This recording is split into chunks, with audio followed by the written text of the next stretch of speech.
Look, I need to tell you something that's been eating at me for months. And if you're one of those people who gets all judgmental about women owning their bodies, you might want to click away now. Before you go, though, hit that like button and subscribe if you want more real talk like this. I promise this story gets wild. So I'm Brooklyn. I'm 29, and up until 2 months ago, I thought I had my life figured out. Chase and I had been together for 3 years, living together for one, and everyone kept asking when we were getting engaged, like it was some kind of countdown timer. He works in logistics or something equally mind-numbing, and I handle client relations at a consulting firm. Basically, we were your typical couple grinding through our late 20s. Our Instagram was the usual boring couple stuff, dinner dates, weekend trips, the occasional gym selfie where we both looked sweaty and gross. Then I discovered this whole world of body positivity influencers, and something just clicked. These women were posting photos of themselves looking absolutely stunning, owning their curves, their confidence, their sexuality, and they were getting thousands of likes and comments from people celebrating them. I started following accounts like Our Body Goddess Vibes and Our Curves and Confidence, and for the first time in years, I felt inspired to actually love my body instead of just tolerating it. The more I scrolled through their content, the more I realized how much I'd been hiding myself playing small posting. These safe little photos where I looked cute but never sexy, never powerful. Chase noticed me spending more time taking photos, experimenting with angles and lighting, but he just thought I was going through some kind of Instagram phase. You're taking a lot of selfies lately. He'd say not mean, or anything, just observant in that way he had.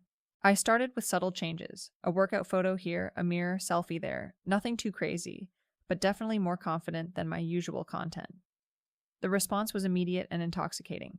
Guys I hadn't heard from in years were suddenly liking my photos, leaving fire emojis, sliding into my DMs with compliments. Even women were commenting about how confident and beautiful I looked, asking about my workout routine, my skincare, my confidence secrets. For the first time in forever, I felt seen, appreciated, desired in a way that had nothing to do with being someone's girlfriend or employee or daughter. Chase was supportive at first, even took some of the photos for me. When I asked, though, I could tell he was a little confused by the sudden change. "You look great, babe," he'd say, but there was something in his voice, like he was waiting for me to explain what was happening. The thing is, I couldn't explain it because I was still figuring it out myself. All I knew was that posting these photos made me feel alive in a way I hadn't felt since college, maybe ever. The likes kept climbing, the comments kept flowing, and I started getting friend requests from people who said they were inspired by my confidence journey. I began planning my outfits around potential photo opportunities, thinking about lighting and backgrounds everywhere we went. Chase would catch me posing in random places, the grocery store, the gym, even at his friend's birthday party, and he'd just shake his head with this little smile like I was being silly. But I wasn't being silly. I was being intentional about claiming my space, my body, my right to feel beautiful and powerful. Then came the morning that changed everything between us. I just posted this photo of me in yoga pants doing a morning stretch. Nothing too crazy, just me bent over slightly with the caption, "Morning Motivation."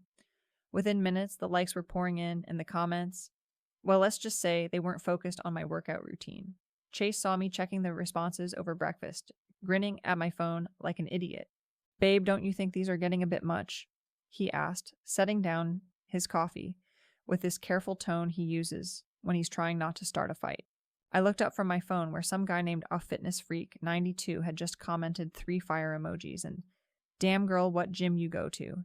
The audacity of Chase questioning me, when I was finally feeling confident for the first time in years, made my blood pressure spike. "Excuse me, it's my body, my choice. I'm finally feeling confident and you want to tear me down." "I'm not tearing you down, I just think you own me. This is 2024, Chase. I'm not your property. If you're so insecure about other guys looking at me, that's your problem, not mine." He held up his hands like he was surrendering, which just pissed me off more. Between us, I wanted to scream at him for being so small-minded, so threatened by my growth. Here I was becoming the woman I was always meant to be, and he was trying to shrink me back down to his comfort level. "I'm not trying to control you, Brooke. I just miss when your posts were more us, more about our life together."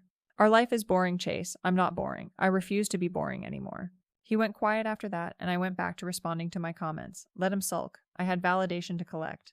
The photos kept getting more provocative. Sports bras that barely covered anything. Bikini shots from angles that left little to the imagination mirror, selfies in outfits I'd never worn outside the house. Each post brought more attention, more followers, more proof that I was desirable, wanted, seen. Chase would watch me take these photos sometimes, and I could see him processing something like he was trying to solve a puzzle he didn't understand. The guys at work keep asking about your Instagram. He mentioned one evening while we were watching Netflix. What about it? They follow you now. They keep showing me your photos. I felt a flush of pride mixed with something darker. And it's weird, Brooke. These are guys I see every day, and they're looking at my girlfriend like that. Like what? Like I'm attractive, like I'm worth looking at. God forbid. He rubbed his forehead, and I could tell he was choosing his words carefully. You know that's not what I mean. But the truth is, I love that his coworkers were looking at me that way. I love that Chase had to sit in meetings knowing that every guy in that room had seen me in a bikini, had probably saved my photos, had maybe even thought about me when they went home to their boring wives. It was about power, pure and simple, and I wasn't giving it up just because it made him uncomfortable. The breaking point came 3 weeks later. I'd been planning this photo for days, me lying on our bed in the lingerie set Chase had bought me for our anniversary last year. The irony was perfect. The black lace looked incredible against our white sheets, and I'd spent an hour getting the lighting just right. The caption was simple but effective. Lazy afternoon vibes. Who wants to keep me company? Satsuki. I posted it at 2 p.m. on a Thursday, right when I knew engagement would be highest. Within 10 minutes, I had 87 likes and comments that ranged from flirty to downright explicit. I was hearting every single one, responding with winking emojis and flirty banter, completely lost in the rush of it all. Chase came home early that day, something about a client meeting getting canceled, and found me on the couch, still in the lingerie, still glued to my phone, still high off the attention. Madison, this is too far. I didn't even look up. Some guy had just commented asking if I needed help with those lazy afternoon vibes, and I was crafting the perfect response. Oh my God, Chase, grow up. It's just Instagram. Just Instagram. You're asking random men to keep you company while wearing lingerie I bought you on our bed in our apartment. You're being controlling and toxic. Maybe I should ask my followers what they think about jealous boyfriends. That's when something shifted in his face. Not anger, not hurt. Something colder, more calculating. He looked at me for a long moment, then nodded slowly. You know what? You're absolutely right. Your body, your choice. Post whatever makes you happy. I looked up then, suspicious of how quickly he'd backed down. Really, I support you completely. Something felt off about his tone, but I was too caught up in my Instagram. High to care. He kissed my forehead and went to the kitchen, leaving me to bask in my victory. I'd won. He'd finally understood that this was about my empowerment, my journey, my right to feel desired and beautiful. For the next week, Chase was the perfect supportive boyfriend. He even started helping me take photos again, suggesting angles and lighting, like he was genuinely invested in my content. I should have known something was up, but I was too drunk on validation to notice the warning signs. Then I started noticing this guy in my comments. And Chase, the Dream 32. He wasn't like the other thirsty guys. His comments were thoughtful, respectful, charming even. Incredible view. Would love to grab coffee sometime if you're free. He'd written on my morning yoga shot. Stunning. You must work out a lot. I'm a fitness enthusiast too. Maybe we could train together on my gym selfie. But it was his comment on the lingerie photo that really caught my attention. Absolutely gorgeous. Lucky photographer. I bet you look even better in person. I found myself looking forward to his comments, checking to see if he'd liked my new posts. He had this perfect balance of flirty and respectful that made him stand out from all the sit on my face messages I usually got. When I clicked on his profile, I nearly choked on my coffee. The guy was hot. Like really hot. Shirtless gym photos, pictures from what looked like a bachelor party on a boat, shots of him out with friends looking effortlessly cool. His bio said he was 32, single, and living his best life. Everything about his profile screamed confident, successful, available. And my friends noticed him too. Valentina was the first to slide into my DMs about him. Girl, who is this Chase guy commenting on all your posts? He's fine as hell. I don't know, just some guy from Instagram. Ho, I replied, but I was secretly thrilled that she'd noticed him. He's been liking all your stuff. Think he's actually single? His profile says he is, but you know how guys lie. Probably taken, I said, fishing for more information. Guys that hot are never really available. I might shoot my shot anyway. You don't mind, right? I mean, you have Chase. Mind, I was practically vibrating with excitement. The hottest guy in my comments section, and my friends were fighting over him. It felt like validation on steroids. Scarlett DM'd me next, then Paisley, then Emerson. They were all asking about Chase the Dream 32, all wanting to know if I knew him personally, all clearly interested in sliding into his DMs. I played dumb, told them he was just some random follower, but inside I was loving every second of it. Then things got weird. "Babe, this is strange," I said to Chase one evening while he was cooking dinner. "This guy keeps commenting on all my photos, and now all my friends are obsessed with him." Chase didn't look up from the stove. "Isn't that what you wanted? Attention, Yeah, but this one's different. He seems, I don't know. And Valentina and Scarlett keep asking about him. So your body, your choice, remember, can't control who looks." His casual dismissal annoyed me.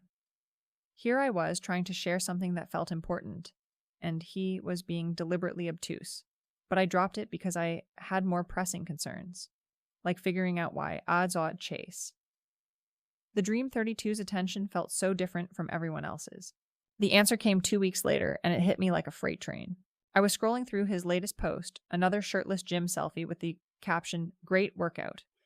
Anyone want to grab protein shakes after," when I noticed something familiar about the gym equipment in the background. Then I saw the comments and my stomach dropped. "Valentina, I'm free looking good." "Scarlett, we should definitely hang out." Paisley, "When and where, hottie?" Plus about 12 other women, all mutual friends, or friends of friends, all throwing themselves at this guy. And the worst part, I recognized that gym. It was the one Chase and I went to together. I stared at the photo until my eyes burned, trying to figure out why it looked so familiar. Then it hit me. I'd seen Chase take a photo just like this. Same mirror, same angle, same... My hands were shaking as I pulled up Chase's old photos, scrolling back months until I found it. There it was. The exact same photo taken at the exact same gym, but posted on Chase's account 6 months ago with the caption, "Post-workout selfie with my girl," and me photobombing in the background. I felt like I was going to be sick. I stormed into the living room where Chase was watching some documentary about serial killers, looking completely relaxed and innocent. "Are you kidding me right now?" He looked up with those wide, confused eyes he does so well. "What's wrong?" I shoved my phone in his face, showing him Chase the Dream 32's profile. This guy who's been commenting on everything I post. My friends are all trying to hook up with him. Okay, and look at this photo. I swiped to the gym selfie, then to Chase's old photo. Look familiar, Masawi. I watched his face carefully, looking for any sign of recognition, any crack in his innocent act. But he just studied the photos, with mild interest. Similar gym equipment, I guess. Lots of gyms look the same. "Chase, this is the exact same photo you took 6 months ago. Is it, Weird coincidence?" But I could see something flickering behind his eyes now, something that looked suspiciously like satisfaction. The pieces were starting to click together in my head. The timing, the photos, the way he'd suddenly become so supportive of my Instagram journey. "Why do you care so much about what some random single guy does?" he asked, and there was definitely something smug in his tone now. "I don't care. I stopped. Why did I care? Why was I so worked up about this? It's weird, that's all. He comments on everything I post, and now half my friends are obsessed with him. Is it weirder than posting lingerie photos, asking who wants to keep you company while your boyfriend is sitting right here?" The question hung in the air between us like a challenge. I opened my mouth to argue, but nothing came out. Because what could I say that it was different when I did it? That my posts were about empowerment, while his fake account was about... What exactly? I went to bed that night with my head spinning, but I still hadn't put all the pieces together. Not yet. The next morning, I woke up to chaos in my DMs. My friends were at war, and somehow it was all about a Chase the Dream 32. Valentina. "Madison's being such a bitch. She says I can't talk to you anymore. Who does she think she is?" "Scarlett, did you do something to Madison? She just called me screaming about staying away from that Chase guy." Paisley. "Madison just threatened to end our friendship if I hang out with you. What the hell is her problem? She has a boyfriend." I read through message after message, my confusion growing with each one. When had I called them? When had I told them to stay away from anyone? I was still in bed, still in my pajamas, still trying to figure out what was happening. Then I saw Chase in the kitchen making coffee like it was any other morning. Did you text my friends pretending to be me?" He looked genuinely puzzled. "What are you talking about?" I showed him the messages, watched his face as he read through them. He frowned, shook his head, handed my phone back. "Brooke, I have no idea what this is about. Maybe you should call them and find out what happened." But when I tried calling Valentina, she sent me straight to voicemail. Scarlett did the same. Paisley answered, but immediately started yelling about how I was being possessive and crazy over some guy I didn't even know. I never called you about anything. I tried to explain, but she'd already hung up.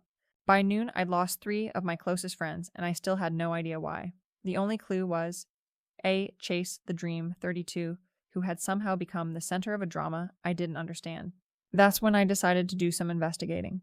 I spent the afternoon stalking his account with the intensity of a private investigator. Every photo, every comment, every interaction. I screenshotted everything, made notes, looked for patterns. And slowly, sickeningly, the truth started to emerge. The boat photo that had first caught my attention, I'd seen it before. Not just similar, but identical. I dug through Chase's photos until I found it buried in his highlights from last summer. Tommy's bachelor party. The caption read, and there was Chase shirtless and grinning on the deck of a boat. The same boat, the same photo, the same everything. My hands were trembling as I compared them side by side. Chase the Dream 32 wasn't just some random hot guy who happened to look like my boyfriend. He was my boyfriend. Chase had created a fake Instagram account, posted real photos of himself, and had been flirting with me, and more importantly with my friends, for weeks. I felt like the world had tilted off its axis. When Chase came home that evening, I was waiting for him in the living room, his laptop open next to me, showing both Instagram accounts side by side. "It's you," I said as soon as he walked through the door. He stopped, his hand still on the doorknob, and I saw something shift in his expression. The innocent confusion was gone, replaced by something cooler, more calculating. What's me? Chase the Dream 32. It's you. That's the boat photo from Tommy's bachelor party. He closed the door slowly, hung up his jacket, walked over to where I was sitting. When he looked at the laptop screen, he didn't even pretend to be surprised. Clever girl. Don't. Just don't. You catfished my friends. You pretended to be single. You made me look crazy. He sat down across from me, and for the first time in weeks, I felt like I was seeing the real Chase. Not the supportive boyfriend who'd been cheering on my Instagram journey, not the confused partner who didn't understand my need for validation. This was someone else entirely. I created an account where I was listed as single. He said calmly, "Your friends chose to DM me. Their body, their choice to slide into my messages, right? That's not the same thing. Why? Because when you get male attention, it's empowering, but when I get female attention, it's deception." I wanted to scream at him, to throw something to make him understand how violated I felt, but the words wouldn't come because somewhere in the back of my mind I could see his point. And I hated him for it. "I'm going to tell everyone what you did. Go ahead. Tell them your boyfriend made a fake account where he posted real pictures of himself and responded politely to DMs while you were posting lingerie photos, fishing for compliments from strangers." I grabbed my phone ready to expose him to everyone, to make them see how manipulative and cruel he'd been. But when I opened my group chat with the girls, I saw that Valentina had already beaten me to it. "Can we talk about how Madison is losing her mind over some guy she doesn't even know she's been posting thirst traps for months, but can't handle us thinking one single guy is hot? Scarlett." Remember when she called us jealous for saying her posts were too much? Paisley, she literally asked who wanted to keep her company in lingerie while Chase was home. Now she's acting like this Chase guy is stalking her. Emerson. Girl is pressed that we think he's hotter than her actual boyfriend. I stared at my phone in horror. They were dragging me. My own friends were taking his side without even knowing it was him. And the worst part, they weren't wrong. I had been posting thirst traps, I had been fishing for male attention, I had been prioritizing validation from strangers over my relationship, but I wasn't ready to admit that, not yet. Instead, I did what I always do when I'm cornered. I went nuclear. I posted a long Instagram story about fake people and betrayal, about knowing who your real friends are, about how some people will stab you in the back the moment they think they found something better. I didn't name names, but I didn't have to. Anyone who'd been following the drama would know exactly who I was talking about. Within minutes, a Chase the Dream 32 had liked my story. I threw my phone across the room and screamed. Chase picked up my phone, looked at the cracked screen, then at me. "Feel better. I hate you. I know. This is over. We're done." "I know that too."